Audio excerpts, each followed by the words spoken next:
Hello guys, welcome to my YouTube channel. কেমন আছো তোমরা? এখন আমরা কথা বলবো হচ্ছে জিগরা সিনেমার টিজার নিয়ে, ট্রেলার নিয়ে। যেটা টিজার ট্রেলার নাম দেওয়া হচ্ছে জিগরা, মানে হচ্ছে আলিয়া ভাটের upcoming most anticipated cinema, directed by Vasan Bala, যার মনিকা উমাই ডার্লিং নেটফ্লিক্সে খুব পপুলার হয়েছিল। তো ভাসানওয়ালা সে ডিরেক্ট করেছে এই ফিল্মটাকে। আলিয়া ভাট মেন লিড চরিত্রে আছে, তার টিজার রিলিজ হয়ে গেছে। টিজারটি নিয়ে কথা বলবো, টিজারটি কিরকম হলো, আমাকে কতটা ইমপ্রেস করলো এই টিজারটি, সেটা নিয়ে কথা বলবো। চলো ভিডিওটা শুরু করা যাক। এক কথায় এই টিজারটা, এই ট্রেলারটা ব্যাপক একটা ভাইবস, ব্যাপক একটা পজিটিভ মানে একটা রেসপন্স দেয়। ঠিক আছে, মানে হেভিভাবে টিজারটাকে ডিজাইন করা হয়েছে। যেইভাবে মিউজিকটা চালু হয়, সেখানে আলিয়া ভাট যে স্টোরিটা দিয়ে মানে টিজারটাকে মানে চালু করে, স্টার্ট করে, সেখানে আমরা সেই ক্যারেক্টারের মানে তাদের ভেতরে যে কতটা কষ্ট ছোটোবেলা থেকে তারা পেয়ে আসছে সেটার ব্যাপারে আমরা বুঝতে পারি। এবং ওই যে গানটা চালু হয়, পুরো টিজার জুড়ে যে গানটাকে রাখা হয়েছে, এক হাজারো মে মেরি বেহনায়, গানটা প্রত্যেকটা সিনে গুজবাম্পস দেয়। আলিয়া ভাটের পারফরমেন্স টপ নচ, স্কাই লেভেলের পারফরমেন্স দিতে চলেছে সে, এখানে নেক্সট লেভেল হতে চলেছে ফিল্মটা। আমার হেভি লেগেছে।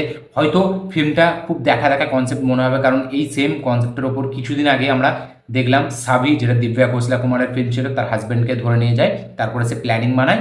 কিন্তু সেই ফিল্মে এতটা লেভেল অব্দি ইমোশন ছিল না, যেটা কিনা আমরা জিগরাতে দেখতে পাচ্ছি। জিগরার টিজারে সেটা আমাদের নজরে পড়ছে, যেখানে খুবই একটা স্ট্রং ইমোশন ভাই বোনের মধ্যে থাকতে চলেছে। এবং আলিয়া ভাটের ক্যারেক্টারটা এখানে তার সেটটা মানে অন্য লেভেলে আমাদের হিট করতে চলেছে।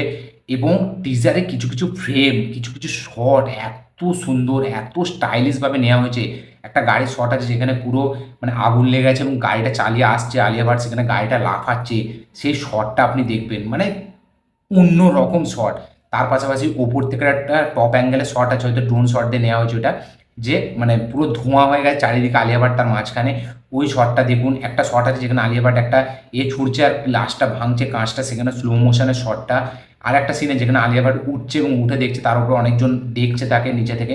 মানে প্রত্যেকটা শট এত সুন্দরভাবে ডিজাইন করা, এত স্টাইলিশ লাগে, যেটা দেখার একটা আলাদা লেভেলের মজা দেয়। থিয়েটারে এই ফিল্মটার একটা আলাদা এক্সপিরিয়েন্স হতে চলেছে। এবং ফিল্মটা খুব স্ট্রং ইমোশনের সাথে একটা দারুণ খুব অ্যাকশন ভাইবস দেবে। দেখা যাক আলিয়া ভাট আবার একবার কি দারুণ চমৎকার পারফরমেন্স দিতে চলেছে এই ফিল্মটায়। কারণ এখানে টিজার টেলার লেভেলে আমরা বুঝতে পারছি আলিয়া ভাটের পারফরমেন্স কতটা লেভেল অবধি হেভি হতে চলেছে, এবং এই ফিল্মের ইমোশনটা কোন লেভেলে আমাদের হিট করতে চলেছে।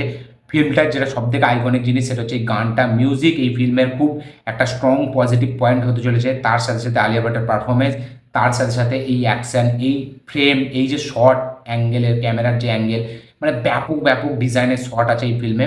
এবং খুব সুন্দরভাবে টিজারটাকে এডিট করা হয়েছে, বেশ স্টাইলিশ, বেশ ইমোশন, একটা ইমোশনাল একটা টিজার এটাকে বার করা হয়েছে। ভাসানওয়ালার কাজ আমার এখানে ব্যাপক লেগেছে। প্রত্যেকটা ফ্রেমে যেভাবে ডিজাইন করে শটগুলোকে নেওয়া হয়েছে, সেখানে যেরকম মিউজিক ইউজ করা হয়েছে, সেখানে যেরকম ডায়লগ ডেলিভারি, ব্যাপক। ওভারঅল এই টিজারটি আমার হেভি হেভি হেভি একটা টিজার মনে হয়েছে। খুবই স্ট্রং, খুবই পজিটিভ একটা ভাইবস দিচ্ছে এই টিজারটি, ট্রেলারটি। যে যাই বলুন আপনারা, 11 তারিখ ফিল্মটা আসছে, দেখার জন্য বেশ এক্সাইটেড। আমি এই ফিল্মটা দেখার জন্য খুবই এক্সাইটেড হয়ে গেছি এই টিজারটি দেখার পর। আপনারা যদি এই টিজারটি দেখে থাকেন, এই ট্রেলারটি দেখে থাকেন, অবশ্যই কমেন্টে জানাবেন যে আপনাদের কীরকম লেগেছে। যারা এখনও দেখেননি তারা অবশ্যই কমেন্টে জানাবেন যে আপনাদের দেখে এই টিজারটি আপনাদের কীরকম কী লেগেছে, অবশ্যই কমেন্টে লিখবেন। টিজারটি সকালে বেরিয়েছিল, যখন আমি কাজে বেরোচ্ছিলাম তখন আমার দেখা হয়নি। আমি এখন দেখে ফাইনালি হিন্দি চ্যানেলে রিয়াকশান দিচ্ছি, তারপরে আপনাদের এখানে রিভিউ দিচ্ছি বাংলা চ্যানেলে। যারা আমার এখনও হিন্দি চ্যানেলটা মানে করেনি সাবস্ক্রাইব, লিঙ্ক ডেসক্রিপশানে দেওয়া আছে, গিয়ে অবশ্যই হিন্দি চ্যানেলটাকে সাবস্ক্রাইব করবেন, ওতে রিয়াকশান ভিডিও থাকে। এবং যাদের এই চ্যানেলটাতে এখনও সাবস্ক্রাইব করেননি, অবশ্যই সাবস্ক্রাইব করে বেল আইকনটি প্রেস করতে ভুলবেন না। ভিডিওটি ভালো লাগে থাকলে লাইক শেয়ার কমেন্ট করে দিন। দেখা হচ্ছে পরের কোনো ভিডিওতে, ততক্ষণের জন্য বাই।